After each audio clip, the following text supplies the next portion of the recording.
반갑습니다. 김영윤TV입니다. 7월 12일 두 번째 오후 영상인데요. 참으로 한심하고 한심하죠. 거의 자해 수준으로 치닫고 있는 국민의힘 전당대회 당권 주자들 간의 개싸움, 각종 음해와 비방만 남아 있습니다.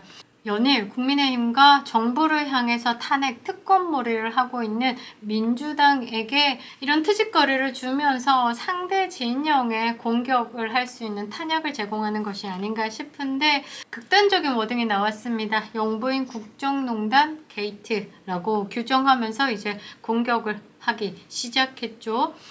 모든 의혹에는 그 배우가 김건희 여사가 있다라면서 공격의 수위를 지금 조절하고 있습니다. 국정농단의 썩은 뿌리가 어디까지 뻗어 있는 건지, 대한민국이 어찌 되는 것인지 국민은 참담한 심정이다라고 했는데 그 앞에 주어가 살짝 바뀌어야 되겠죠. 이재명이 들어가면 딱인 것 같은데 지금 민주당에서는 김건희 여사를 또 프레임 잡기 시작했습니다. 이것에 대해서 거리를 제공한 것이 지금 현재 전당대회 각 후보들이 아닌가 보고 있는데 정권이 살고 보수가 사는 길은 후보들의 사퇴가 있어야 되지 않을까라는 개인적인 생각을 하는데요. 또 국민의힘 한동훈 후보에 대해서 법무부 장관 시절에 댓글 운영팀, 사설 여론 조성팀 이런 것에 대해서 이제 장해찬 전 최고위가 폭로를 하면서 여당의 또 도마에 올랐는데요. 법무부라는 공조직을 통해서 장관의 활동을 홍보하는 것을 넘어서서 개인 한동훈의 대권 가도를 위해서 이런 여론 조성팀이 운영됐다라는 건 여론 조작을 시작한 것이다 라면서 또 공격을 하고 나섰습니다. 한심해서 죽겠습니다. 지금 국민의힘은 가뜩이나 쪼그러들고 있죠. 그리고 정치 고관여층을 제외한 나머지 중도 또는 정치의 무관여층이 보수를 어떤 식으로 볼까? 보수 정당인 대표적인 국민의힘을 보고 어떤 식으로 받아들일까? 참으로 걱정이 앞서는데요. 한동훈 후보와 원희룡 후보에게 그 선거관리위원회에서 주의 및 시정명령 조치를 했는데 여기에 한동훈 후보 한 캠프에서는 이의 신청을 했습니다. 원희룡 캠프와 동일하게 주의 및 시정명령 조치를 내린 부분에 대해서 분명히 정도의 차이가 있다. 이 부분에 대해서는 다르고 공감하기 어렵다. 경중에 차이가 분명히 있다라고 하는데 이것 또한 국민들 눈높이에 맞지 않는 것이죠. 한동훈 후보가 항상 이야기를 하는 게 국민의 눈높이 아니겠습니까? 그러나 전혀 국민의 눈높이에 맞지 않는 일들을 하고 있다라는 말입니다. 11일 저녁에 그 당대표 후보들의 2차 토론회가 있었는데요. 제 개인적으로 순위를 매긴 것이지만 1등은 나경원, 2등은 윤상현, 3, 4등에 별 의미 없는 것 같습니다. 원희룡 후보와 한동훈 후보. 제가 볼 때는 원희룡 후보는 드러내기 위해서, 파헤치기 위한 공격자, 그 다음에 한동훈 후보는 덮고 애써 피하려고 하는 방어자 역할을 하느라 정신이 없었던 것으로 보이는데요. 방송 토론회 전에 국민의힘 차기 당대표 후보 선호도 조사가 나왔습니다. 한동훈 후보가 36%, 나경원 후보가 17%, 원희룡 후보가 10%, 윤상현 후보가 7% 순으로 나왔고요. 나머지 평가를 하지 않은 29%는 의견을 유보했습니다. 이 상황에서는 제가 볼 때 이 29%가 지금 한심함으로 그냥 내 표를 사표로 만들겠다라는 것이 아닌가 하는 좀 걱정이 앞서기도 하는데요. 한국갤럽의 조사입니다. 응답자 중에서 이제 국민의힘을 지지하는 지지자 중에서는요, 한동훈 후보에 대한 지지세가 좀 더 올랐습니다. 57%, 나경원 후보가 18%, 그 뒤를 따르는 후보가 원희룡 후보로 15%, 윤상현 후보가 3%인데요. 나, 원, 윤 다 합쳐도 37%. 그러니까 한동훈 후보를 넘지를 못했네요. 이번 국민의힘 지도부 선거는 당원 선거인단 투표 80%, 일반 여론조사를 통해서 20% 비율을 반영한다라고 보고 있죠. 이 중에 20%를 차지하는 일반 여론조사의 경우는요, 전체 유권자가 아니라 국민의힘을 지지하고 또 특정 정당을 지지하지 않는 무당층을 기준으로 하고 있습니다.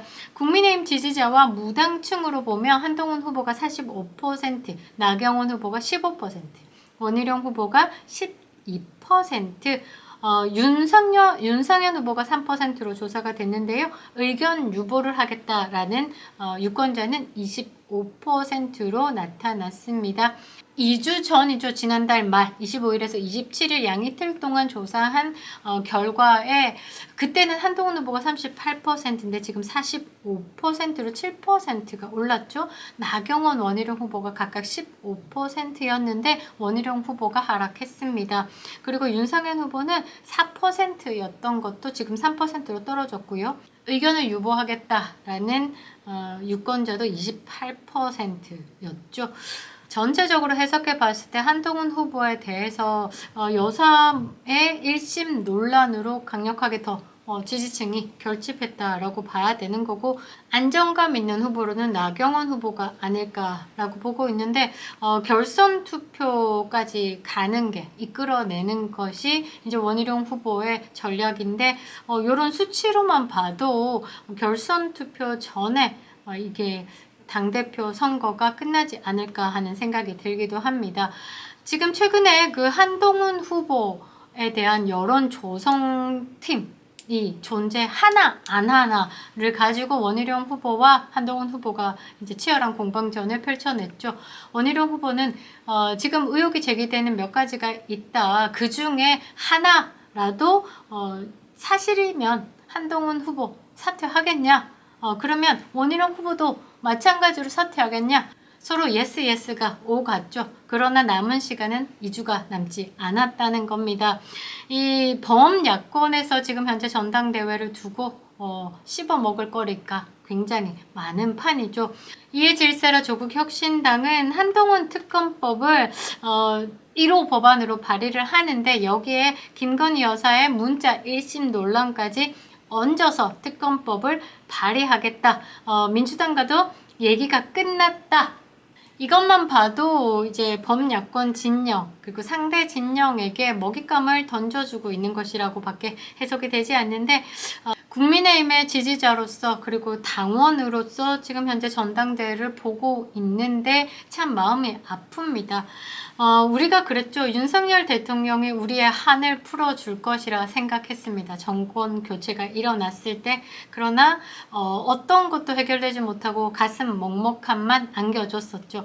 그때 나타난 사람이 한동훈입니다. 비대위원장으로서 총선의 승리를 이끌어서 가져올 것이라 생각했고, 전 민주당의 입법 폭주를 과감히 막아줄 것이라고 생각했습니다. 그러나 그 어떤 것도 우리의 답답한 가슴을 풀어줄 수가 없었죠. 보수 정권의 법무부 장관으로서 그리고 보수 정당의 비대위원장으로서 두 번의 선봉장 자리에 서서 패배만 안겨준 게 한동훈이라는 말입니다. 지금 이 상황에서 묻고 싶습니다. 한동훈 후보가 보수라는 단어를 입에 걸치면서 보수 정당의 당대표를 하겠다고 하고 있죠. 정말 사상과 행동과 모든 삶의 궤적이 보수였는지를 묻고 싶습니다. 한동훈은 그 조선 제일검이라고 불리던 그 시절 이재명을 구속시켰어야 하고 조국을 구속시켰어야 합니다. 그리고 문재인 수사를 활발하게 해서 지금쯤 답을 냈었어야 하는 것입니다. 말이 아닌 행동으로 애국 보수들에게 빚을 갚았어야 하는데, 그것이 지금 보수다, 보수 정당의 당대표로 나오겠다라고 하는 것에 최소한의 조건이 아니었을까 하는데요. 정말 공적, 사적 구분이라는 말장난으로 지금 현재 보수의 불안감만 주고 있는 것이 아닐까. 주변의 좌파 일색이죠. 주변을 먼저 돌아보는 것이 우선이 되어야 할 것 같고, 이게 맞다, 윤석열 대통령과 차별화를 가져야 된다 라고 이야기를 하면서 이제 좌익들의 이야기를 듣고 있는 것 같은데, 이건 악수 중에 최악수라고 저는 보고 있습니다. 한동훈에게 드러나지 않는 그런 조력 그룹 자체가 당과 한동훈을 지켜주지 못할 것으로 밖에 볼 수 없는데요. 여기에 장해찬 전 최고위가 한동훈 여론조성팀이 없었다. 이게 맞다라고 하면 나를 고소하라 라면서 연일 띄우고 있습니다. 여론조성팀에서 받았다라는 메시지까지 본인의 페이스북으로 공개를 하면서 지금 한동훈의 거짓됨을 밝히려고 노력을 하는데 이 부분을 지금 언론들이 애써 외면하고 있는 것이 아닐까라는 안타까움도 있습니다.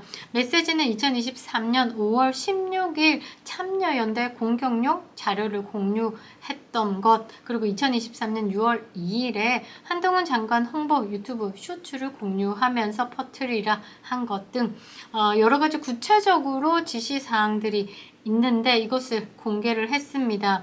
그런데 11일 밤에 전당대회 2차 TV 토론회에서는 한동훈 후보가 저와 무관한 일이라면서 선을 제대로 그었고, 한 측간, 한 캠프 측에서는 마타도어, 그러니까 흑색 선전이다 라면서 부인을 했죠. 이에 장해찬이 과거 어떤 일이 있었는지 전혀 모르는 뒤늦게 줄 선 사람들이 캠프를 합치고 나서면 나설수록 일이 커진다. 그만큼 이제 자료가 확보된 상황에서 건드려봐 이거 더 터질 거 많아 라고 이야기를 하는 것 같은데요. 확실한 경고가 되지 않았나 봅니다. 그리고 여론조성팀이 없었다면 한동훈 후보가 직접 장해찬인 본인을 허위사실을 고소하라까지 하면서 압박을 하고 있는데, 더 강력하게 그 뒤에 메시지가 조금 무섭긴 합니다. 당시 여당 최고위원이었던 제게 수시로 저런 요청을 할 수 있는 사람들이 누구인지 전부 드러나도 상관이 없다면 직접 법적 조치에 나서길 바란다. 그러니까 뭔가 상당한 위치에 있는 사람들과 공조해서 한동훈 법무부 장관의 개인의 홍보에 나섰다라고 밖에 판단이 안 되는 그런 강압적인 메시지를 던졌는데요. 여기에 이준석도 입을 댑니다. 이준석이 장해찬과 으르렁거리는 사이가 아닐까 하는데, 아무튼 그 장해찬 전 최고위가 신빙성 있게 문제를 제기하고 있다. 너무 구체적인 것이라서 신뢰가 간다 라면서 장해찬 전 최고위에 지금 폭로에 대해서 힘을 실어다 줬는데요. 이준석이 장해찬을 두둔하고 나서니 웃음이 나기는 합니다. 한동훈 후보 측에서는 지금 대통령실 개입이 있다라는 식으로 대통령을 끌고 들어와서 거의 자폭 수준으로 지금 자꾸 이끌어가고 있는 부분에 대해서 조금 실망스럽고 듣도 보지도 못하는 행태를 취하고 있죠. 정상적이지 않은 것입니다. 어차피 시간 지나면 다 잊혀질 것이라고 생각한다면 오판인 것 같습니다. 뭐 묻은 개를 탓하는 식의 당대표 선거로 국민의 지지를 얻겠다라는 건 가당치 않은 일이겠지요. 김영윤 TV였습니다.